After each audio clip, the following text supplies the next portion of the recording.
Service in Midland has issued a severe thunderstorm warning for west central Reeves County in southwestern Texas until 6 p.m. Central Time.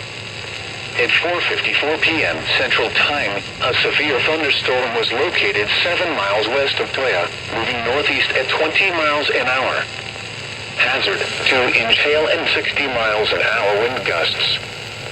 Source, radar indicated. Impact, people and animals outdoors will be injured.